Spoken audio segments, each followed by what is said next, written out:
وَاعْتَصِمُوا بِحَبْلِ اللَّهِ جَمِيعًا وَلَا تَفَرَّقُوا۔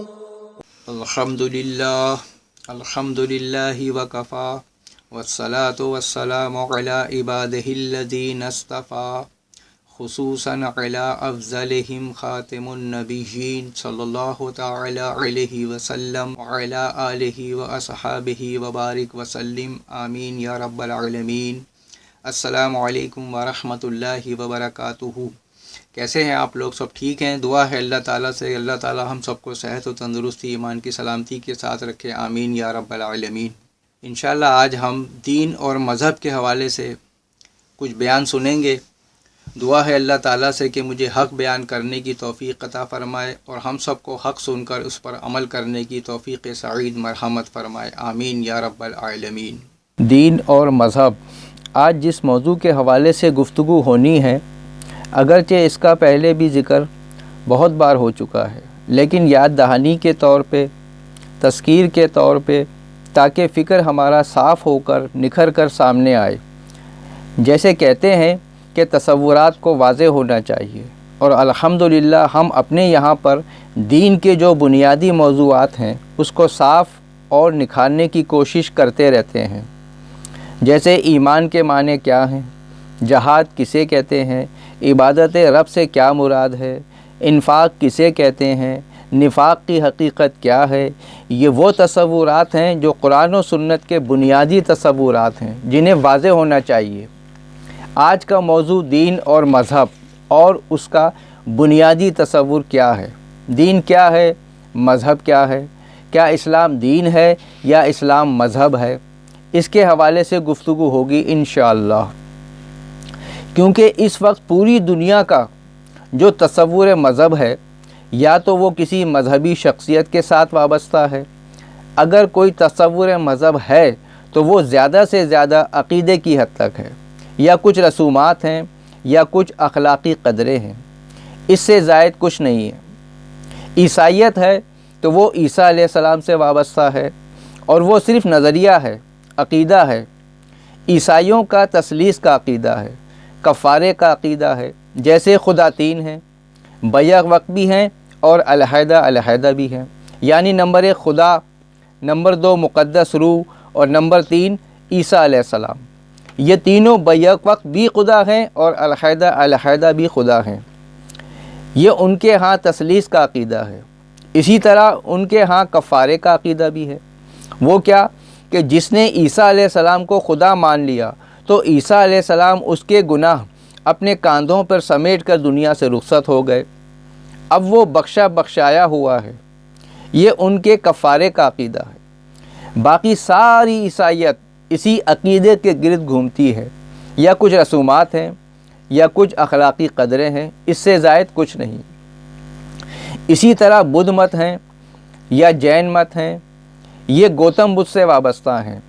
ان کے ہاں یہ نظریہ ہے کہ اگر دکھ سے پاک ہونا چاہتے ہو تو اپنی خواہشات سے پاک ہونا پڑے گا، کیونکہ یہ خواہشات انسانی جو ہیں یہ انسان کو دکھ دیتی ہیں۔ کیونکہ اگر خواہشات تمنا پوری نہ ہو تو انسان کو دکھ ہوتا ہے، لہٰذا خواہشات کو ختم کر دو۔ جو انسان اپنی خواہشات کو ختم کر دے گا وہی دکھ سے پاک ہو جائے گا، یا پھر تم جذبات پر کنٹرول کر لو تو تم نجات پا جاؤ گے۔ یہ جین مت کا عقیدہ ہے۔ بس اس سے زیادہ ان کے ہاں بھی کچھ رسومات ہیں یا کچھ اخلاقی قدریں ہیں، اس سے زائد کچھ نہیں ہے۔ اسی طرح سے آپ دیکھیں گے کہ ہندو مت میں ہندوؤں کے ہاں بھی مختلف عقائد اور نظریات ہیں، یعنی خدا قدیم، مادہ قدیم اور روح بھی قدیم۔ یعنی یہ تو شرک ہو گیا کہ مادہ اور روح بھی اسی وقت سے ہیں جب سے خدا ہے۔ یہ ان کا عقیدہ ہے کہ یہ تینوں شروع سے ہیں۔ اسی طرح ان کا ایک عقیدہ حلول کا ہے کہ خدا کائنات میں حل ہو گیا۔ مثال کے طور پہ جیسے شکر یا چینی ہے، اگر شکر کو پانی میں گھولیں تو وہ حل ہو جاتی ہے۔ اب شکر کہاں ہے؟ شکر پانی میں حل ہو گئی۔ اسی طرح خدا کہاں ہے؟ خدا کائنات میں حل ہو گیا ہے۔ اب اگر کوئی بت ہے تو وہ در حقیقت بت نہیں ہے بلکہ خدا ہے، کیونکہ خدا اس میں حل ہو گیا ہے۔ کوئی درخت کو پوج رہا ہے تو درخت کو نہیں پوج رہے بلکہ خدا کو پوج رہے ہیں، کیونکہ وہ درخت نہیں بلکہ خدا ہی ہے۔ خدا اس درخت میں حل ہو گیا ہے، یہ ان کا عقیدہ ہے جسے حلول کا عقیدہ کہتے ہیں۔ اسی طرح ہندو مت میں اوتار کا عقیدہ بھی ہے۔ اوتار کا عقیدہ کیا ہے؟ وہ یہ کہ خدا کسی شخص میں اتر گیا ہے، جیسے رام چندر میں اتر گیا ہے، کسی اور میں اتر گیا ہے۔ لہٰذا جب ہم کسی شخص کی عبادت کرتے ہیں یا پوجا پاٹ کرتے ہیں تو در حقیقت خدا ہی کی عبادت کرتے ہیں، اس لیے کہ خدا اس میں اتر گیا ہے، وہ خدا ہی ہے، خدا اس میں حل ہو گیا ہے۔ اسی طرح اواگون کا نظریہ ہے، جسے تناسخ کا نظریہ بھی کہا جاتا ہے۔ وہ کیا ہے؟ یہ کہ انسان جو دنیا میں گناہ کرتا ہے تو وہ اپنے گناہوں کو مٹانے کے لیے کئی جنم لیتا ہے۔ ایک جنم لیا، اس کے بعد وہ کسی سانپ کی شکل میں جنم لیتا ہے، پھر وہ کسی شیر کی شکل میں جنم لیتا ہے، پھر وہ کسی پرند کی شکل میں جنم لیتا ہے۔ یہ مختلف جنم وہ لیتا رہتا ہے تاکہ اس کے گناہ دھلتے چلے جائیں۔ یہ ان کا تناسخ کا عقیدہ ہے یا اواگون کا عقیدہ ہے۔ ہندوؤں کا یہ عقیدہ ہے، اور یہ بس عقیدے کی حد تک ہے، یا کچھ اخلاقی قدریں ہیں اور کچھ رسومات ہیں۔ پارسی جو ہیں یہ ایک قدیم ایرانی مذہب ہے جنہیں مجوسی بھی کہا جاتا ہے، یعنی آگ پرست۔ ان کے ہاں دو خداؤں کا عقیدہ ہے جسے سنویت کا عقیدہ بھی کہا جاتا ہے۔ وہ دو خدا اہرمن اور یزدان ہیں۔ یزدان نیکی کا خدا اور اہرمن برائی کا خدا۔ ان کے ہاں دو خداؤں کا تصور ہے۔ یہ میں نے آپ کے سامنے مختلف مذاہب اس لیے بیان کیے ہیں کہ یہ جتنے بھی مذاہب ہیں بس عقیدے، رسومات اور اخلاقی قدروں کی حد تک محدود ہیں۔ ان کے ہاں جو اجتماعی معاملات ہیں یہ مذاہب ان کے لیے کوئی رہنمائی ان کو فراہم نہیں کرتے۔ لوگوں نے یا مذہب کو ماننے والوں نے جو بھی اپنے نظام بنائے، جیسے جمہوریت کا نظام، سوشلزم کا نظام، کمیونزم وغیرہ، انسانوں کے اپنے بنائے ہوئے نظام ہیں جو انسانی خیالات، توقعات یا نظریات پر مبنی ہیں۔ مذہب نے کوئی رہنمائی ان کو نہیں دی، یعنی ان مذاہب نے عقیدے کی حد تک ان کو یہ چیزیں بتائی ہیں، یعنی ان مذاہب نے عقیدے کی حد تک ان کو یہ چیزیں بتائی ہیں۔ غلط یا صحیح ابھی اس پر بحث نہیں کر رہے ہم، یعنی جو بھی ان کا مذہب ہے عقائد و نظریات پر ہے، اجتماعی معاملات پر انہیں کوئی رہنمائی نہیں دی۔ اب آئیے عام مسلمانوں کا جو تصور اسلام ہے وہ کیا ہے۔ عام مسلمانوں کا اگرچہ نعرہ بھی ہم دین کا ہی لگاتے ہیں کہ اسلام مکمل ضابطۂ حیات ہے، مگر صرف کہنے کی حد تک ہے، لیکن در حقیقت ہمارا تصور اسی طرح محدود ہے اور اس پر ہم مطمئن بھی ہیں، اور ہمارے اجتماعی معاملات بھی اور ان کا نقشہ بھی بالعموم غیر مسلموں سے مشابہ ہے۔ مثلا سیاست میں ہمارے بھی وہی نظریات ہیں جو مغرب کے نظریات ہیں، جیسے جمہوریت، عوام کی حاکمیت، اسی طرح آئین کی بالادستی، پارلیمنٹ کی بالادستی، آئین کی حکمرانی، عوام کا مینڈیٹ، عوام کی پالیسیاں، یہ سارے نظریات کیا ہیں؟ جمہوریت کے نظریات ہیں، یعنی عوام کے منتخب نمائندوں کا اختیار۔ ہمارا بھی وہی نظریہ ہے، اسی کو لے کر ہم چل رہے ہیں۔ اسی طریقے سے ہمارے یہاں جو معاشی نظام ہے وہ بھی امریکہ کا سود پر مبنی سرمایہ دارانہ نظام ہے جسے ہم نے سینے سے لگایا ہوا ہے۔ یہ دو نظام ہیں اور سود پر مبنی ہمارا سارا نظام ہے۔ اسی طرح ہمارا معاشرتی نظام ہے، اگرچہ ہم نے اس کو نام بڑے خوبصورت دیے ہیں، جیسے روشن خیالی، اعتدال پسندی، رواداری، ترقی، لیکن در حقیقت کیا ہے؟ عورت کی آزادی اور مساوات مرد و زن۔ عورت آزاد ہے اور عورت و مرد ہر شعبے کے اندر برابر ہیں، جبکہ آزاد میڈیا کا تصور، میڈیا بالکل آزاد ہے، اس پر کوئی قدغن نہیں، وہی تصور ہمارے ہاں بھی ہے، جس کے نتیجے میں بے پردگی، عریانی، فحاشی اور جدید فیشن کے نام پر وہی ان جیسا مغربی لباس، ان جیسا ہی رہن سہن، انہی جیسا بالوں کا اسٹائل، وہی شوبز کی دنیا، وہی گلیمر کی دنیا، وہی کیٹ رقص، وہی سب کچھ ہمارا بھی حال ہو گیا ہے۔ یعنی ہمارا معاشرتی کلچر بھی وہی ہے، اور کیوں نہ ہو، وہ بھی ہم نے انہی سے تو لیا ہے۔ یعنی پھر ہمارا دین کا تصور کیا ہوا؟ نعرہ تو ہم لگا رہے ہیں کہ اسلام مکمل نظریہ حیات ہے، لیکن در حقیقت ہمارا بھی تصور گھومتا ہے عقائد، عبادات، رسومات، مسجد ہو، مدرسہ ہو، خانقاہ ہو، حرمت قرآن ہو، حرمت رسول ہو، بس اسی کے گرد گھومتا ہے۔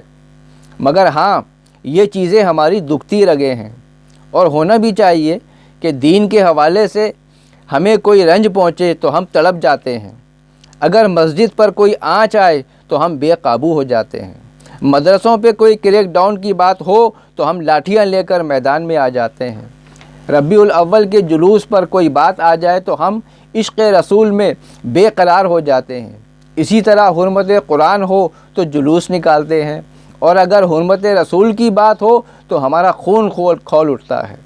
ہم بہت حساس ہیں، اور یہ سب اچھی بات ہے، ہونا بھی چاہیے، تاکہ دوسروں کو پتہ چلے کہ مسلمانوں میں غیرت ہے، حمیت ہے، لیکن اس کے ساتھ ساتھ اگر ریاست اور پارلیمنٹ کی سطح پر اگر اللہ کی حاکمیت کا نظام نہیں ہے، اگر پارلیمنٹ میں سے غیر شرعی ٹیکس پاس ہو رہے ہوں، اگر عدالت کے فیصلے شریعت کے مطابق نہیں ہیں، اگر عریانی اور فحاشی کا سیلاب ہو، اگر منکرات کی بارش ہو رہی ہو اور طبقاتی اونچ نیچ کا نظام ہو، اس پر ہمیں کوئی دکھ نہیں ہوتا، اس پر کوئی احتجاج نہیں ہوتا، اس پر کوئی جلسے جلوس نہیں نکلتے، اس کے لیے کوئی اجتماعی استعفے نہیں ہوتے، اس کے لیے ہمارا خون جوش نہیں مارتا۔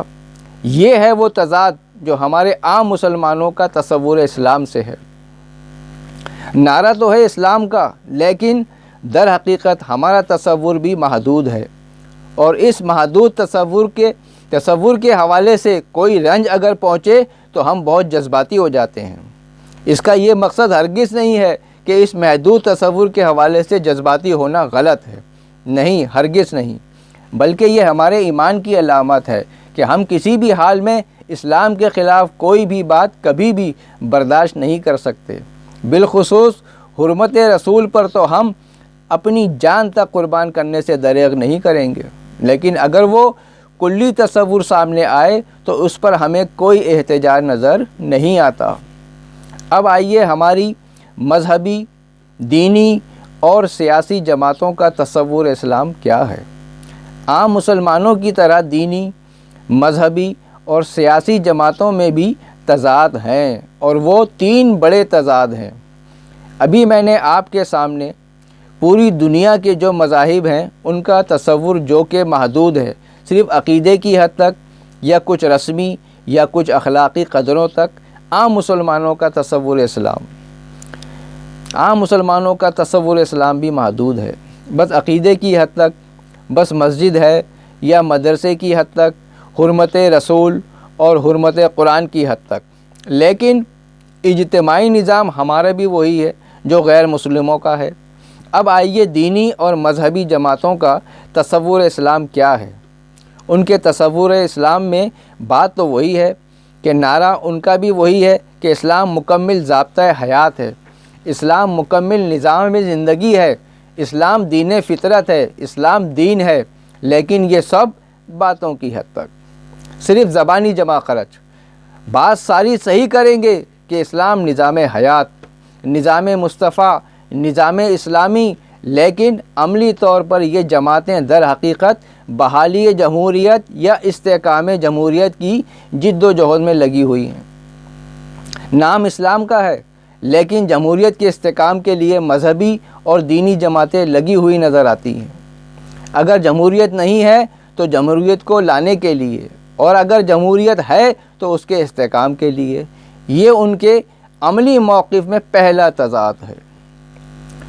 اب آئیے دوسرے تضاد کی طرف۔ دوسرا تضاد یہ ہے کہ جب بات ہوگی تو اسلام کی، اسلامی نظام کی بات ہوگی، نظام مصطفیٰ کی بات ہوگی، لیکن جب انتخابات قریب آئیں گے تو انہیں پتہ ہے کہ نظام پر جاگیردار بیٹھا ہوا ہے اور جاگیردار کے ووٹ اس کی جیب میں ہیں۔ اس کو ناراض بھی نہیں کرنا ہے، بلکہ ان میں سے کئی لوگوں کو ٹکٹیں بھی دی ہوئی ہوں گی، لہٰذا جب الیکشن نزدیک آئے گا تو اسلامی نظام کی بات پیچھے اور قانون شریعت کی بات آگے آئے گی کہ ہم تو قانون چاہتے ہیں، ہم تو اسلامی سزائیں چاہتے ہیں، شریعت چاہتے ہیں، حدود اور تعزیرات کا نفاذ چاہتے ہیں، نظام صلاۃ چاہتے ہیں، نظام زکوٰۃ چاہتے ہیں۔ اب غور کرنے کی بات یہ ہے، ذرا غور سے سنیے گا، نظام اور شریعت میں بہت فرق ہے۔ شریعت قانون ہے اور قانون نظام کے تحت بنتا ہے۔ عام طور پر نظام کی بات، لیکن جب الیکشن آ جائیں تو شریعت کی بات، یہ ان کا دوسرا تضاد ہے۔ اب آئیے تیسرے تضاد کی طرف۔ تیسرا تضاد یہ ہے کہ جب بات کی جائے گی تو اسلام پورا ضابطۂ حیات ہے، اسلام دین ہے، لیکن سارا زور مسلک پر، سارا زور فقہ پر، سارا زور اپنے مذہبی شعائر پر، اور اس میں بھی تنگ نظری۔ نتیجہ یہ کہ امام کے پیچھے سورہ فاتحہ پڑھی جا سکتی ہے یا نہیں پڑھی جا سکتی، سارا زور اسی بات پر لگا ہوا ہوگا کہ آمین اونچی کہنی ہے یا آہستہ کہنی ہے، سارا زور اس بات پر ہوگا کہ رفع یدین کرنا ہے یا نہیں کرنا ہے، سارا زور اس بات پر ہوگا کہ ہاتھ نیچے باندھنے ہیں یا اوپر باندھنے ہیں، 3 طلاقوں سے 1 سمجھی جائے گی یا 1 سے 3 سمجھی جائیں گی، جب صف کھڑی ہو تو کندھوں کو ملانا ہے یا پیروں کو ملانا ہے، اسی پر سارا زور، سارے تقریر کا زور ہوگا۔ نماز اول وقت میں پڑھنی ہے یا تھوڑا ٹہر کر پڑھنی ہے، جھگڑا اس بات پر ہو جائے گا۔ الغرض سارا زور ان چیزوں پر ہوگا، مسلک پر، فقہ پر اور اپنے مذہبی شاعر پر، لیکن جب اسلام کا نام لیا جائے گا تو اسلام دین ہے، اسلام مکمل ضابطۂ حیات ہے، اسلام عالمگیر دین ہے، اسلام میں وسعت ہے، اسلام میں تنگ نظری نہیں ہے، اسلام میں بھائی چارگی ہے، اسلام کو ماننے والے سب بھائی بھائی ہیں، لیکن بقیہ اسلام کے جو اجتماعی معاملات ہیں، اسلام کے سارے جو حصے ہیں، سیاست، معاشرت، معیشت، اس پر کوئی غور و فکر نہیں۔ یہ ان مذہبی اور دینی جماعتوں کا تیسرا تضاد ہے۔ اب آئیے دیکھیے کہ اسلام کا جو ہماگیر تصور ہے وہ کیا ہے۔ جب میں نے کہا کہ دنیا کے جو دیگر مذاہب ہیں ان کا تصور بھی محدود ہے اور عام مسلمانوں کا تصور اسلام بھی محدود ہی ہے اور وہ اس پر مطمئن بھی ہیں، مذہبی اور دینی جماعتوں کا تصور اسلام بھی اور اس میں پائے جانے والے 3 تضادات بھی یاد رکھیں، الغرض ان کا تصور اسلام بھی محدود ہی ہے۔ تو پھر سوال یہ پیدا ہوتا ہے کہ اسلام کا تصور دین کیا ہے، اس کا ہماگیر تصور کیا ہے؟ اس کو سمجھانے کے لیے میں نے شروع میں 2 آیات پڑھی ہیں۔ سورہ آل عمران کی بیان کردہ آیت نمبر 19 کا اس کا ترجمہ آپ کے سامنے پیش کر رہا ہوں کہ بے شک اللہ کے یہاں اسلام ہی دین ہے، یعنی ان الدین عند اللہ الاسلام، کہ بے شک اللہ کے یہاں اسلام ہی دین ہے۔ گویا دین کیا ہے؟ اسلام ہے، اور اسلام کیا ہے؟ دین ہے۔ اسلام صرف مذہب نہیں ہے بلکہ اسلام مکمل دین ہے، یعنی بے شک دین اللہ کے نزدیک اسلام ہی ہے، اسلام کی حیثیت سے اللہ کے نزدیک دین کی ہے۔ اسی سورہ میں آگے فرمایا گیا ہے، جس کا ترجمہ یہ ہے، سورہ آل عمران آیت نمبر 85 کا ترجمہ ہے کہ اور جو اسلام کے سوا کوئی دین چاہے گا وہ ہرگز اس سے قبول نہ کیا جائے گا اور وہ آخرت میں ضیاع کاروں یعنی نقصان اٹھانے والوں میں سے ہوگا۔ اس آیت کے 2 مفہوم ہیں۔ عام مفہوم یہ لیا گیا کہ جو اسلام کے سوا دین چاہے گا یعنی اسلام کو چھوڑ کر کسی اور دین کو چاہے گا، یعنی یہودیت کو چاہے گا، عیسائیت کو چاہے گا، ہندو مت کو چاہے گا، یا کہ جین مت کو چاہے گا، بت مت کو چاہے گا، یا کسی اور دین کو چاہے گا تو اس سے قبول نہیں کیا جائے گا اور آخرت میں وہ خسارے میں رہے گا۔ لیکن اس آیت کا دوسرا مفہوم ذرا گہرائی والا ہے، یعنی جو اسلام کو بطور دین کے کچھ اور چاہے گا، اسلام دین ہے، اگر اس کو دین کی حیثیت سے نہیں چاہتا مذہب کی حیثیت سے چاہتا ہے، جزوی حیثیت سے چاہتا ہے، محدود معنی میں چاہتا ہے، اس حقیقی معنوں میں، دین کے معنوں میں جو مکمل ضابطۂ حیات کے معنوں کے بجائے اس کے سوا کچھ اور چاہتا ہے، محدود معنوں میں چاہتا ہے، تو اس سے قبول نہیں کیا جائے گا۔ یہ ہے دین اور مذہب کا فرق، جس کی طرف اب میں آ رہا ہوں۔ اسلام دین ہے، مذہب نہیں۔ مذہب کسے کہتے ہیں؟ مذہب انسان کا ذاتی، نجی اور شخصی معاملہ ہے۔ مذہب میں کیا چیزیں آتی ہیں آگے چل کر میں بتاتا ہوں۔ مذہب انسان کا ذاتی معاملہ ہے، یعنی اس کا عقیدہ، اس کی عبادات، اس کے رسومات، اس کے گھر کا نقشہ۔ اور مذہب کا لفظ ہم فقہی آراء کو جاننے کے لیے بھی استعمال کر لیتے ہیں، جیسے مذہب حنفی، مذہب مالکی، مذہب شافعی، مذہب حنبلی۔ مذہب کا لفظ محدود معنوں میں آتا ہے۔ اسلام مذہب ہے، یہ قرآن و سنت میں آپ کو کہیں نظر نہیں آئے گا۔ جیسا کہ قرآن میں ہے، سورہ المائدہ کی آیت نمبر 3، الیوم اکملت لکم دینکم، آج میں نے تمہارے لیے تمہارا دین کامل کر دیا۔ اسلام دین کے نام سے آیا ہے۔ مزید فرمایا وَأَتْمَمْتُ عَلَيْكُمْ نِعْمَتِي وَرَضِيتُ لَكُمُ الْإِسْلَامَ دِينًا، اور تم پر اپنی نعمت پوری کر دی اور تمہارے لیے اسلام کو دین پسند کیا۔ اب آئیے ہم ذرا دین کے بارے میں پہلے غور کر لیتے ہیں کہ دین ہے کیا، دین کے معنی کیا ہیں۔ دین کے 3 معنی ہیں۔ دین کا ایک مطلب ہے جزا و سزا، یعنی بدلہ، جیسے مالک یوم الدین، وہ جزا و سزا کے دن کا مالک ہے، اس دن بدلہ ملے گا۔ دین کا دوسرا معنی ہے قانون۔ دنیا میں جو قانون بنتا ہے وہ دین ہے، جیسا کہ سورہ یوسف آیت نمبر 76 میں اللہ تعالیٰ فرماتا ہے، اس کا ترجمہ بتا دیتا ہوں آپ کو، کہ حضرت یوسف علیہ السلام کے حوالے سے آیا ہے کہ یوسف علیہ السلام اپنے بھائی کو رکھنا چاہتے تھے اپنے پاس، لیکن بادشاہ کے قانون کے مطابق وہ رکھ نہیں سکتے تھے۔ دین الملک، اس آیت میں لفظ آیا ہے دین الملک، بادشاہ کے قانون میں یوسف علیہ السلام اپنے بھائی کو رکھ نہیں سکتے تھے، اور بدلہ بھی انسان کو قانون کے تحت ملتا ہے۔ کوئی انسان اگر قانون کی پاسداری کرتا ہے تو اس کو شاباش ملے گی، اور جو انسان قانون کو توڑتا ہے تو اسے سزا ملے گی، بدلہ ملے گا۔ جزا و سزا اور بدلہ وہ بھی قانون کے تحت ہوتا ہے۔ دین کا تیسرا معنی و مفہوم یہ ہے کہ یعنی نظام زندگی، یہ گھمگیر ترین مفہوم ہے اور قرآن میں ہے۔ اس کا ترجمہ یہ ہے کہ اور دین کل کا کل ہو جائے اللہ کے لیے۔ یہ سورہ الانفال کے اندر آیت نمبر 39 ہے۔ ترجمہ یہ ہے کہ اور دین کل کا کل ہو جائے اللہ کے لیے، یعنی نظام پورا کا پورا اللہ کے لیے ہو جائے، تاکہ اللہ کا رسول اس دین کو غالب کر دے، اس نظام زندگی کو غالب کر دے تمام ادیان کے اوپر۔ نظام کے معاملے میں اس میں ہر چیز آ جاتی ہے۔ دین کا ایک معنی ہے اطاعت۔ سورہ زمر کے اندر آیت نمبر 3 میں اللہ تعالیٰ فرماتا ہے، اس کا ترجمہ یہ ہے کہ آگاہ ہو جاؤ، اللہ کے لیے اطاعت تو خالص ہوتی ہے، اس میں ملاوٹ نہیں، خالص اطاعت، یعنی نظام بھی وہ ہے جس میں اطاعت ہو رہی ہو، وہی تو نظام ہے۔ اگر نظام کی اطاعت نہیں تو وہ کیا نظام ہے؟ اب ہمارے سامنے دین کے یہ مفہوم آئے، بدلہ، قانون، نظام اور اطاعت۔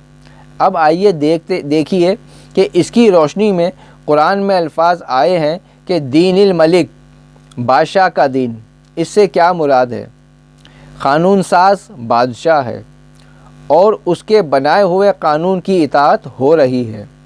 اگر بادشاہ قانون بنانے والا ہے اور اس کے قوانین پر عمل ہو رہا ہے تو وہ دین ملک ہے، وہ بادشاہ کا دین ہے۔ جمہوریت بھی دین ہے، دین جمہور۔ قانون ساز کون ہے؟ عوام کے منتخب کیے ہوئے نمائندے، گویا عوام۔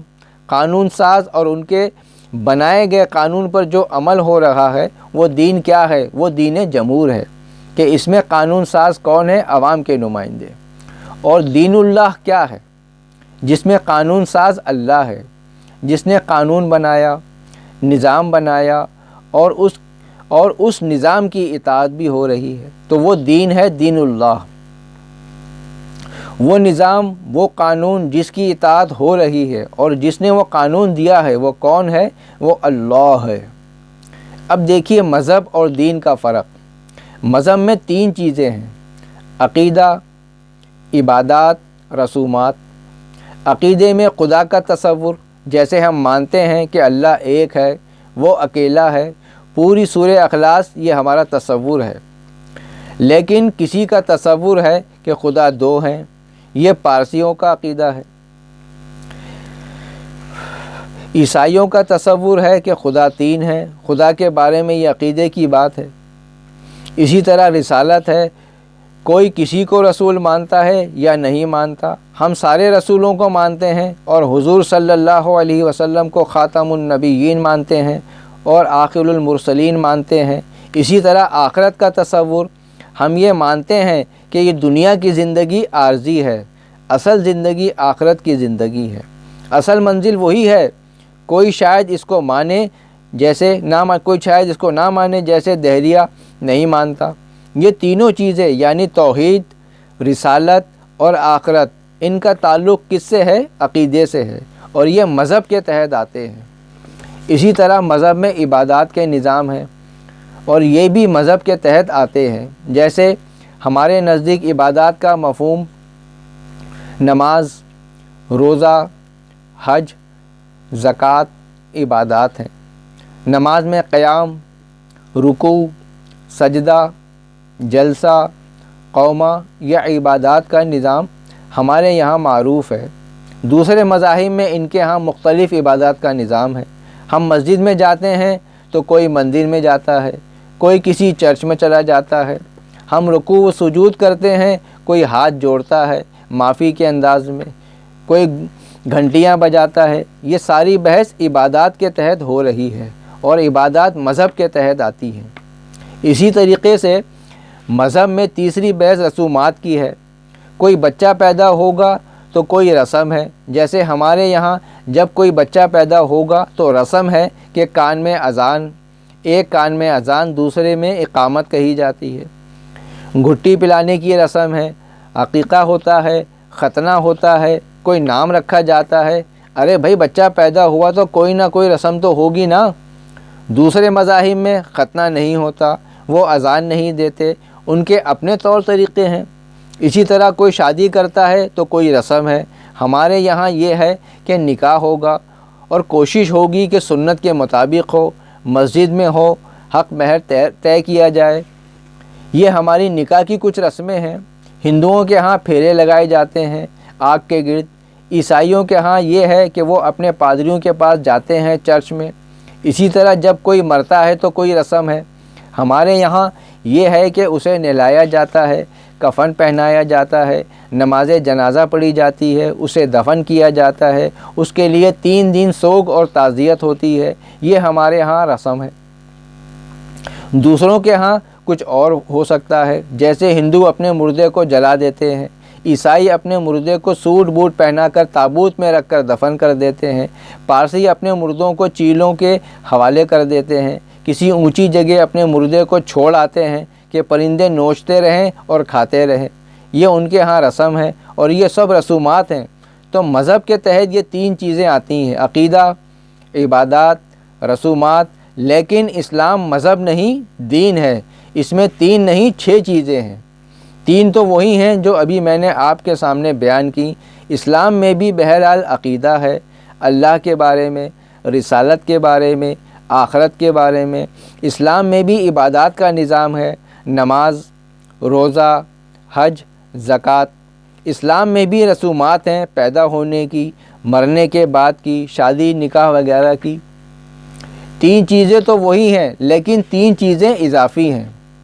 وہ اجتماعی معاملات خاص طور پر وہ دین اسلام میں ہیں۔ مثلا اسلام کا سیاسی نظام۔ اسلام کا سیاسی نظام کیا ہے؟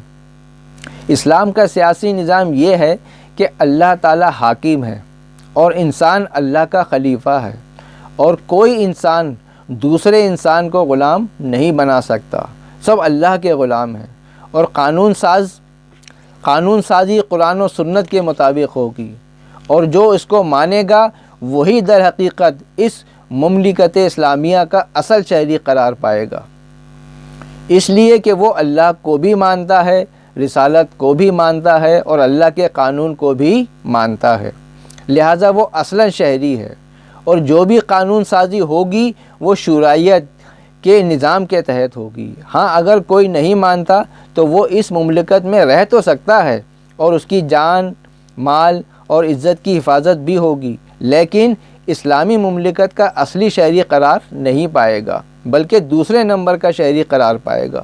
یہ اسلام کا سیاسی نظام ہے، اور چونکہ اسٹیٹ اس کے جان، مال اور عزت کی حفاظت کرے گی، لہٰذا اس کو ایک اضافی ٹیکس دینا ہوگا جو اسلام میں جزیہ کہلاتا ہے۔ وہ اپنے ہاتھ سے جزیہ دے گا، ٹیکس دے گا کہ میں اصلاً شہری تو ہوں نہیں، کیونکہ اس اسلامی مملکت میں قرآن و سنت کو نہیں مانتا، بس رہ رہا ہوں، میری جان، مال، عزت کی حفاظت ہونی چاہیے، اس کے لیے یہ اضافی ٹیکس میں دوں گا۔ یہ اسلام کا سیاسی نظام ہے۔ اسلام کا معاشی نظام یہ ہے کہ اللہ مالک ہے ہر چیز کا، اور انسان کے پاس جو کچھ ہے وہ امانت ہے، اور کوئی انسان کسی دوسرے انسان کا خون چوس نہیں سکتا، اور جن چیزوں کو اللہ نے حرام قرار دیا ہے مالی اعتبار سے وہ چیز لاگو ہوگی۔ سود حرام ہے تو سود کا نظام یہاں نہیں چلے گا، جوا حرام ہے تو جوا نہیں چلے گا، سٹہ حرام ہے تو سٹہ نہیں چلے گا، رشوت حرام ہے تو رشوت نہیں چلے گی۔ اسی طرح ہمارے ہاں جاگیرداری نظام ہے تو اسلام میں اس کا تصور نہیں ہے۔ اسی طرح کفالت عامہ کا نظام ہے، بنیادی ضروریات انسان کی وہ حکومت کی ذمہ داری ہے، اسٹیٹ ان کی کفالت کرے گی۔ یہ کفالت عامہ کا نظام ہے، یہ پورا اسٹرکچر ہے جو اسلام دیتا ہے، کیونکہ اسلام دین ہے، اسلام مذہب نہیں ہے۔ اسی طرح معاشرتی یا سماجی نظام، اسلام کا معاشرتی نظام کیا ہے؟ وہ یہ ہے کہ اللہ خالق ہے سب کا، اس لیے سب یا تمام انسان برابر ہیں، نسل، رنگ، زبان، پیشہ، جنس، کسی بھی اعتبار سے کوئی اعلیٰ نہیں، کوئی ادنا نہیں، کوئی اونچا نہیں، کوئی نیچا نہیں، تمام انسان اللہ کی نگاہ میں برابر ہیں۔ کوئی کالا ہے یا کوئی سفید ہے، یہ رنگ اللہ نے بنائے ہیں۔ آپ کو شاید یاد ہوگا کہ ماضی قریب میں اخبار میں ایک خبر چھپی تھی اوباما کے بارے میں کہ وائٹ ہاؤس بلیک صدر قبول نہیں کرے گا۔ تعصب آ گیا سامنے۔ آخری پتہ یہی ہے ان کا کہ کیا کر رہے ہو؟ کیا پاگل ہو گئے ہو؟ سفید چمڑی کے لوگوں کیا کالی چمڑی والے کو اپنا صدر بنا رہے ہو؟ تاریخ انسانی کو بدل دینا چاہتے ہو؟ رنگت چاہے گوری ہو، کالی ہو، گندمی ہو، یہ سب رنگ اللہ نے بنائے ہیں۔ اس کی بنیاد پر کوئی اعلیٰ نہیں ہوتا، کوئی ادنا نہیں ہوتا، کوئی گھٹیا نہیں ہو جاتا۔ نسل کی بنیاد پر کوئی اعلیٰ نہیں ہوتا، کوئی گھٹیا نہیں ہو جاتا۔ زبان کی بنیاد پر کوئی اعلیٰ اور گھٹیا نہیں ہے۔ جنس کی بنیاد پر کہ مرد اعلیٰ ہے اور عورت ادنا ہے یا گھٹیا ہے، یا عورت اعلیٰ ہے اور مرد گھٹیا ہے، جنس کی بنیاد پر کوئی اعلیٰ اور گھٹیا کا تصور نہیں ہے۔ پیشے کی بنیاد پر کہ یہ جوتیاں گانٹھنے والا ہے یہ گھٹیا ہے، اور یہ چونکہ فیکٹری میں بیٹھا ہے، یہ کسی زمین کا مالک ہے، یہ اعلیٰ ہے، ہرگز نہیں۔ اللہ کی نگاہ میں سب برابر ہیں۔ یہ اسلام کا معاشرتی نظام ہے، اس لیے کہ تمام معاشرتی برائیاں جیسے عریانی ہے، بدمعاشی ہے، بدکاری ہے، فحاشی ہے، بدفعلی ہے، اس کو اگر اللہ نے حرام قرار دیا ہے تو یہ تمام بے حیائی کا نظام نہیں ہوگا۔ اسی طریقے سے سماجی جو بھی برائیاں ہیں ان کا خاتمہ ہوگا، مثلا چوری، ڈکیتی، رشوت، قتل، بدکاری، تہمت لگانا، اسراف و تبذیر، یہ سماجی خرابیاں ہیں، ان کا خاتمہ ہوگا، اور تعلیمی نظام سب کے لیے برابر ہوگا۔ یہ نہیں کہ امیروں کے لیے انگریزی اسکول اور غریبوں کے لیے سرکاری اردو میڈیم اسکول، بلکہ سب کے لیے برابر تعلیمی معیار ہوگا۔ یہ ہے اسلام کا معاشرتی نظام۔ اگر مذکورہ بالا 6 چیزیں ہیں تو اسلام دین ہے۔ اگر صرف عقیدہ ہے، عبادات ہیں، رسومات ہیں، نہ سیاسی اسٹرکچر ہے، نہ معاشی اسٹرکچر ہے، نہ سماجی اسٹرکچر ہے، نہ معاشرتی اسٹرکچر ہے، تو پھر اسلام دین نہیں مذہب ہے۔ اسلام میں 6 چیزیں ہیں، 3 وہی ہیں جو مذہب کی ہیں، لیکن 3 اس کے ساتھ اضافی طور پر اجتماعی نظام زندگی اس میں شامل ہو جائے تو اسلام دین بنتا ہے۔ اب یہ جو محدود تصور ہے مذہب کا، اسلام کو اگر ہم مذہب بنا دیں گے تو اس کے نقصانات دیکھیں کیا ہوں گے۔ اسلام بطور مذہب، اسلام بطور مذہب کیا مطلب ہے؟ مطلب یہ ہے کہ ہم نے کچھ چیزوں کو پکڑ لیا اور کچھ چیزوں کو چھوڑ دیا، یعنی مذہب کی وہ 3 چیزیں لے لیں اور اجتماعی نظام کی 3 چیزوں کو ہم 3 چیزوں کی ہم نے چھٹی کر دی۔ نمبر 1 اسلام کا سیاسی نظام، نمبر 2 اسلام کا معاشی نظام، نمبر 3 اسلام کا سماجی نظام۔ وہ تو ہمیں لینا ہے یہود و نصارہ سے، گویا ہم نے خود تفریق کر دی اسلام میں۔ اور قرآن ہمیں کیا رہنمائی دیتا ہے؟ سورہ بقرہ کی آیت نمبر 85 کا ترجمہ ہے، کیا تم کتاب کی بعض باتوں کو مانتے ہو اور بعض باتوں کو نہیں مانتے؟ اسلام تو دین ہے اور دین کی تمام ہدایات تو اللہ تعالیٰ نے تم کو دے دی ہیں، بعض کو تم مانتے ہو اور بعض کو نہیں مانتے، تو تم میں جو بھی یہ عمل کرے گا تو دنیا میں یہ سزا ہے اس کی کہ ذلیل و خوار کر دیا جائے اور آخرت میں شدید ترین عذاب میں جھونک دیا جائے، اور اللہ غافل نہیں ہے جو کچھ تم لوگ کر رہے ہو۔ اللہ نے اسلام کو دین بنایا تھا، تم نے اپنی مرضی سے اس کو مذہب بنا دیا، محدود معنی پہنا دیے۔ اسلام مذہب نہیں دین ہے، اور دین میں یکجہتی ہوتی ہے۔ دین کو قائم کرو اور متفرق نہ ہو جاؤ۔ اگر دین قائم نہیں تو متفرق ہو جاؤ گے، گویا اگر دین نہیں اسلام مذہب ہے تو متفرق ہو جاؤ گے، لہٰذا ہماری وحدت کی شیرازہ بندی ختم ہو گئی، یکجہتی ختم، مسجدیں علیحدہ، مذہبی شاعر علیحدہ، ایک دوسرے پر کفر کے فتوے، ایک دوسرے کے پیچھے نماز نہیں پڑھنی، فرقہ واریت، یہ دنیا میں نقصان ہمیں مل رہا ہے کیونکہ اسلام کو دین نہیں بنایا، مذہب بنا دیا ہم نے۔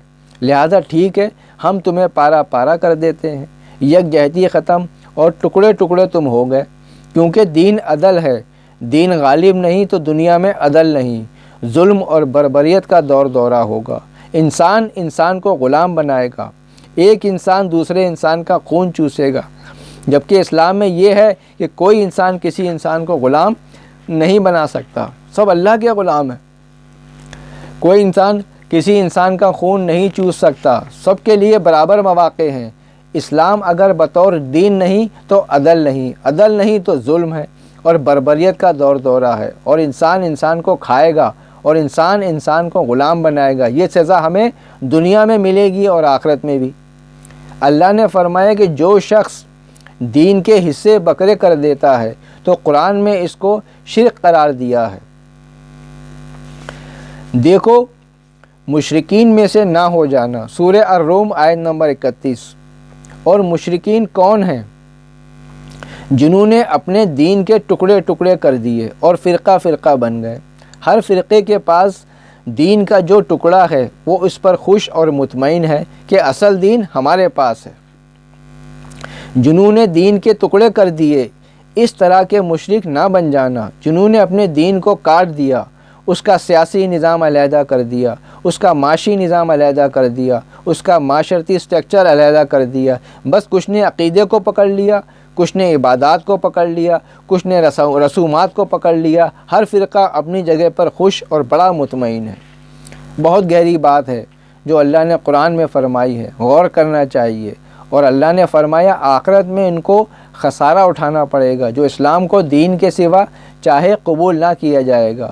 اگر دین کو ہم نے پھاڑ دیا اور مذہب کی سطح پر لے آئے، جبکہ اسلام دین ہے اور اللہ نے ہمیں پورا دین دیا ہے، اگر قبول کرنا ہے تو پورا اسلام قبول کرو، اس کے ٹکڑے نہ کرو۔ اس کا مطلب تو گویا یہ ہوا کہ ہم نے اللہ کی پیش کردہ چیز کو خود اپنے ہاتھ سے ٹکڑے کر کے کچھ کو قبول کر لیا اور کچھ کو نہیں کیا۔ یہ اللہ کے احکامات کے ساتھ بہت بڑی زیادتی والی بات ہے، بہت بڑی زیادتی والی بات ہے، ظلم والی بات ہے کہ کسی کے تحفے کو آپ ٹکڑے کر دیں، آدھا اس کو واپس کر دیں کہ یہ مجھے نہیں چاہیے اور کچھ لے لیا آپ نے۔ کتنی معیوب بات ہے۔ اوہ اللہ اکبر۔ اللہ نے تو پورا دین دیا اور ہم نے صرف مذہب کا حصہ قبول کر لیا اور باقی دین کا حصہ قبول نہ کیا اور اسے ٹکڑے کر دیا کہ یہ ہمیں نہیں چاہیے۔ اسی موضوع کی مناسبت سے ایک حدیث بھی ہے کہ حضور صلی اللہ تعالیٰ علیہ وسلم نے آنے والے زمانے کی پیشن گوئی کرتے ہوئے فرمایا، اور آج ہم سب مشاہدہ بھی کر رہے ہیں کہ ویسا ہی فی زمانہ ہو رہا ہے جیسے کہ مخبر صادق صلی اللہ علیہ وسلم کی زبان حق ترجمان سے ادا ہوا تھا۔ آپ صلی اللہ علیہ وسلم فرماتے ہیں، اندیشہ ہے کہ شاید لوگوں پر ایک زمانہ ایسا بھی آ جائے گا کہ اسلام میں صرف اس کا نام باقی رہ جائے گا، اس کے سوا کچھ نہیں۔ اسلام ہے، اسلام ہے، اسلام ہے، اسلام اسلام اسلام، اسلام کوڈ آف لائف ہے، اسلام نظام حیات ہے، بس صرف نام ہی رہ جائے گا۔ عملی تعلیمات ختم اور قرآن بھی صرف رسم الخط رہ جائے گا، کیونکہ اللہ نے اس کی حفاظت کا ذمہ لیا ہوا ہے۔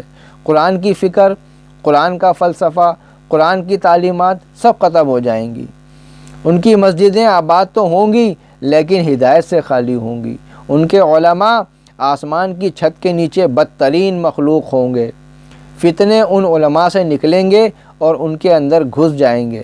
یہاں پر مجھے ایک پرانی نظم یاد آ گئی جو بھارت میں 1992 سے 1997 تک عہدہ صدارت پر فائز رہنے والے ڈاکٹر پنڈت شنکر دیال شرما کی قرآن اور مسلمان کے تناظر میں تقریباً 35 برس قبل کہی تھی، اور موجودہ دور کے صاحب علم حضرات اور اسلامی معاشرے کے آئینہ دکھانے کے لیے کافی ہے۔ نظم یہ ہے کہ عمل کی کتاب تھی، دعا کی کتاب بنا دیا، سمجھنے کی کتاب تھی، پڑھنے کی کتاب بنا دیا، زندوں کا دستور تھی، مردوں کا منشور بنا دیا، جو علم کی کتاب تھی، لا علموں کے ہاتھ میں تھما دیا، تذکیر کائنات کا درس دینے آئی تھی، صرف مدرسوں کا نصاب بنا دیا، مردہ قوموں کو زندہ کرنے آئی تھی، مردوں کی بخشش پر لگا دیا، اے مسلمانوں تم نے یہ کیا کیا۔ بہرحال آگے چلتے ہیں۔ ایسا نہیں ہے کہ علماء حق بالکل ختم ہو جائیں گے۔ علماء حق کو اللہ تعالیٰ ہر دور میں رکھے گا، جو ہر دور میں رہیں گے اور لوگوں کو حق کی باتیں بتاتے رہیں گے، لیکن اکثر اسلام کو دین نہیں بلکہ مذہبی چکر میں پھنسائے رکھیں گے۔ حاضر و ناظر کا مسئلہ، نور اور بشر کا جھگڑا، انہی چکروں میں لوگوں کو الجھا کر رکھیں گے۔ اس کے بارے میں آخرت میں کوئی پوچھ نہیں ہوگی، جیسے سماع موتا کا مسئلہ کہ مردے سنتے ہیں یا نہیں، اسی میں لگائے رکھو لوگوں کو کہ رفع دین کرنی ہے کہ نہیں کرنی ہے، اسی میں لگایا ہوا ہے ساری امت کو۔ اسلام مکمل دین ہے، اللہ نے مکمل دین دیا ہے، لیکن دنیا میں بین الاقوامی سطح پر جس تہذیب نے انسانیت کو چاروں طرف سے اپنے چنگل میں جکڑا ہوا ہے، دبوچ رکھا ہے، وہ ہے سیکولرزم۔ جی ہاں، وہ ہے سیکولرزم، اور یہ آج دنیا میں اللہ کے خلاف سب سے بڑی بغاوت ہے۔ سیکولرزم کیا ہے؟ سیکولرزم کا فلسفہ کیا ہے؟ وہی بات ہے مذہب والی، یعنی مذہب یہ انسان کا ذاتی، نجی اور شخصی معاملہ ہے۔ اگر دنیا میں رہنا چاہتے ہو تو مذہب کی حد تک رہ سکتے ہو، اور مختلف مذاہب بھی اکٹھے مل کر رہ سکتے ہیں، ہندو، مسلم، سکھ، عیسائی، پارسی۔ اگر مذہب کی حد تک رہیں، اگر عقیدے کی حد تک یا رسومات کی حد تک تو رہ سکتے ہیں، لیکن ان کے اجتماعی معاملات میں کسی مذہب کا عمل دخل نہیں ہوگا۔ یہ نہیں کہا جائے گا کہ یہ قانون بنا لو کہ اللہ نے یہ فرمایا ہے، یا کتاب یہ کہتی ہے، یا رسول یہ فرماتے ہیں، نہیں، ہرگز نہیں۔ اجتماعی سارے معاملات، سیاسی، معاشی اور معاشرتی نظام، وہ انسانوں کے جو نمائندے ہیں، وہ کثرت رائے سے جو بھی فیصلہ کریں، جو بھی قانون بنا لیں، جیسے اگر شراب کو جائز قرار دے دیں تو ٹھیک ہے، یہ سیکولرزم ہے۔ ہم جنس پرستی، دو مردوں کی شادی کو جائز قرار دیں تو ٹھیک ہے، یہ سیکولرزم ہے۔ یعنی انہوں نے بھی ہمیں مذہب کی سطح پر لا کر کھڑا کر دیا۔ اسلام کو دین نہیں مذہب کی حد تک رکھو، اور یہ انسان کا ذاتی، نجی اور شخصی معاملہ ہے، اس کا اجتماعی معاملہ سے کوئی تعلق نہیں ہے۔ جبکہ اللہ تعالیٰ فرماتا ہے کہ اسلام تو دین ہے، انفرادی اور اجتماعی دونوں معاملات کا حل خود پیش کرتا ہے۔ اگر تم اس کے حصے بکرے کر دو گے تو یہ شرک ہے اور یہ قبول نہیں ہوگا۔ لہٰذا سیکولرزم ایسا سماجی نظام جو مذہب کو حکومت پر اثر انداز ہونے نہیں دیتا، سیکولرزم کہتا ہے کہ حکومت کو بچاؤ مذہب سے، سیکولرزم کہتا ہے تعلیم کو بچاؤ مذہب سے، سیکولرزم کہتا ہے کہ حلال و حرام کو بچاؤ مذہب سے، مذہب کا ان سے کوئی لینا دینا نہیں ہے۔ کسی نے کیا خوب کہا ہے کہ جدا ہو دین سیاست سے تو رہ جاتی ہے چنگیزی۔ سیکولرزم کہتا ہے کہ مذہب کو رکھو انفرادی حد تک، سیاسی نظام، معاشی نظام، معاشرتی نظام، تعلیمی نظام، حلال و حرام کے نظام کو مذہب سے بچاؤ۔ یہ ہے سیکولرزم۔ یہ اللہ کے خلاف سب سے بڑی بغاوت ہے، کیونکہ اللہ فرماتا ہے کہ قانون ساز اللہ ہے، اللہ کا قانون مانا جائے گا۔ سیکولرزم کہتا ہے نہیں، عوام کے نمائندے قانون ساز ہیں، ان کا حکم مانا جائے گا۔ یہ سب سے بڑی بغاوت ہے، سب سے بڑا شرک ہے۔ حالانکہ جس دین کو حضور صلی اللہ علیہ وسلم پیش کر رہے ہیں وہ حقیقت میں کیا ہے؟ اس کی اولین بنیاد یہ ہے کہ اللہ تعالیٰ چونکہ کائنات اور انسان کا خالق و مالک ہے، اس لیے وہی انسان کا حاکم بھی ہے، اور اس کا یہ حق ہے کہ انسان کو دین اور شریعت دے اور انسانی اختلافات کا فیصلہ کر کے بتائے کہ حق کیا ہے اور ناحق کیا ہے۔ دوسری کسی ہستی کو چاہے وہ تمام عالم اور تمام انسانوں کی مخاطب منتخب کر نمائندہ ہستی ہی کیوں نہ ہو، تمام انسانوں کے لیے شارع بننے کا سرے سے حق ہی نہیں رہے۔ جس طرح فطری حاکمیت اسی طرح تشریعی حاکمیت بھی اللہ ہی کے لیے مخصوص ہے۔ اسی بنیاد پر اللہ نے ابتدا سے انسان کے لیے ایک دین مقرر کیا۔ وہ ایک ہی دین تھا جو ہر زمانے میں تمام انبیاء کو دیا جاتا رہا۔ کوئی نبی بھی اپنے کسی الگ مذہب کا بانی نہیں تھا۔ وہی ایک دن اول روز سے نسل انسانی کے لیے اللہ کی طرف سے مقدر ہوتا رہا، اور سارے انبیاء اسی کے پیرو اور دائی رہے ہیں۔ وہ دین کبھی محض مان کر بیٹھ جانے کے لیے نہیں بھیجا گیا، بلکہ ہمیشہ اس غرض کے لیے بھیجا گیا ہے کہ زمین پر وہی قائم اور رائج اور نافذ ہو۔ اللہ کے ملک میں اللہ کے دین کے سوا کسی اور کے ساختہ پر داختہ دین کا سکہ نہ چلے۔ انبیاء کرام اس دین کی مخلص تبلیغ پر ہی نہیں بلکہ اسے قائم کرنے کی خدمت پر مامور کیے گئے تھے۔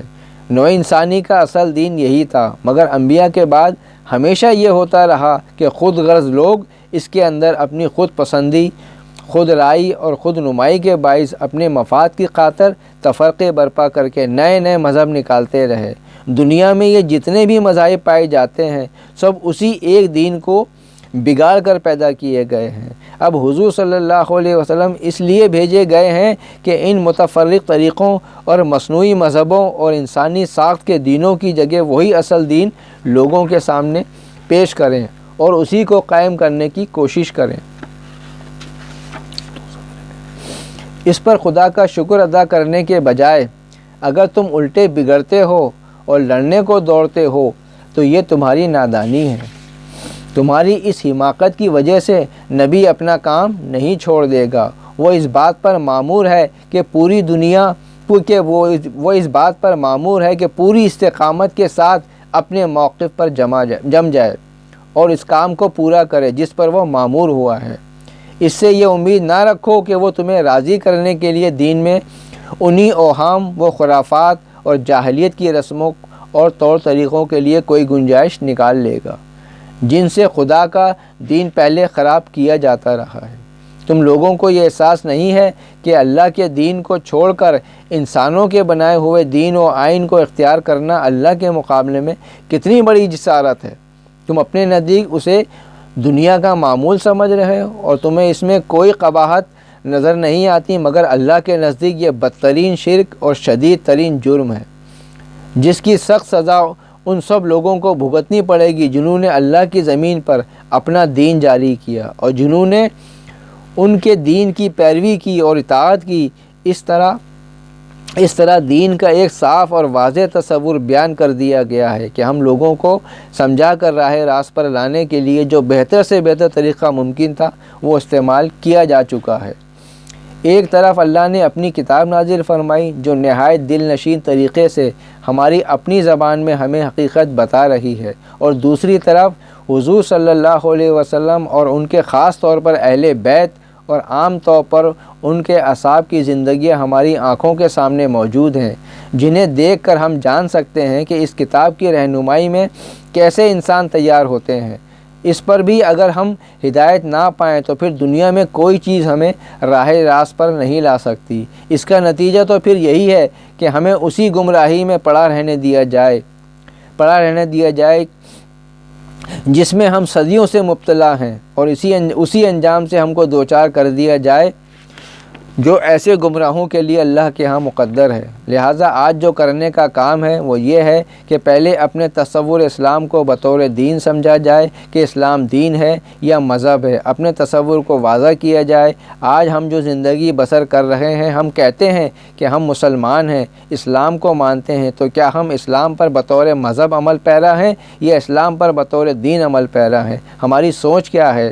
پہلے تو یہ تصور واضح ہو، پھر دوسرے مذاہب کا مطالعہ کریں اور دیکھیں کہ اسلام میں اور ان میں کیا فرق ہے۔ اسی مناسبت سے ایک حدیث یاد آ گئی۔ فرمایا حضور سرور کائنات صلی اللہ علیہ وسلم نے کہ جس کے پاس موت آئے اس حال میں کہ وہ علم حاصل کر رہا تھا، اور علم کس چیز کا؟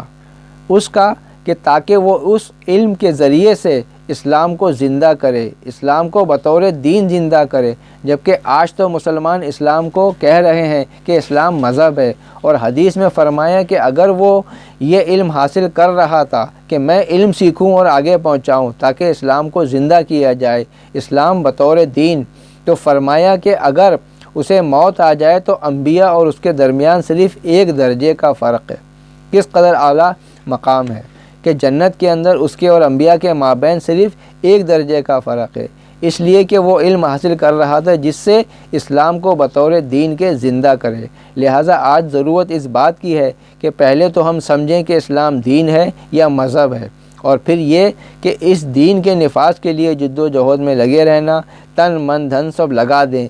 جیسے کسی شاعر نے کہا تھا کہ میری زندگی کا مقصد تیرے دین کی سرفرازی، میں اسی لیے مسلمان، میں اسی لیے نمازی، تاکہ اے اللہ تیرے دین کا بول بالا ہو، اور اگر وہ نہیں تو پھر یہ کیفیت پیدا ہو جائے گی کہ جو علامہ اقبال نے کہا تھا کہ ملا کو جو ہند میں ہے سجدے کی اجازت، ناداں یہ سمجھتا ہے کہ اسلام ہے آزاد۔ جبکہ سارا نظام انگریز کا چل رہا ہے، پوری دنیا کا سیاسی نظام انگریز کا ہے، تمام معاشی نظام انگریز کا نافذ ہے، کل کا کل معاشرتی یا سماجی نظام بھی انگریزوں کا ہی دیا ہوا ہے، اور ملا یہ سمجھتا ہے کہ سب ٹھیک چل رہا ہے۔ اسلام آزاد ہے، اسلام بطور دین نہیں بلکہ بطور مذہب کے محدود معنوں میں سکڑتا جا رہا ہے۔ اسلام اس وقت آزاد ہوگا جب اسلام بطور دین غالب ہو جائے، اور جب بطور دین غالب ہو جائے گا تو گویا ہماری اجتماعی توبہ قبول ہوگی، کیونکہ اللہ کا وعدہ ہے کہ جنہوں نے اجتماعی توبہ کر لی تو اللہ کی رحمت شامل حال ہو جائے گی، یعنی جنہوں نے توبہ کے بعد اصلاح کر لی تو اللہ تعالیٰ غفور الرحیم ہے۔ اللہ تعالیٰ ہم سب کو اسلام کو بطور دین ماننے اور اس پر عمل کرنے کی توفیق عطا فرمائے، آمین یا رب العالمین۔ دعا ہے اللہ تعالیٰ سے کہ جو کچھ بھی ہم نے سنا ہے اس کو صحیح معنوں میں سمجھ کر اس پر عمل کر کے اپنی آخرت سنوارنے کی توفیق عطا فرمائے، آمین یا رب العالمین۔ السلام علیکم ورحمۃ اللہ وبرکاتہ۔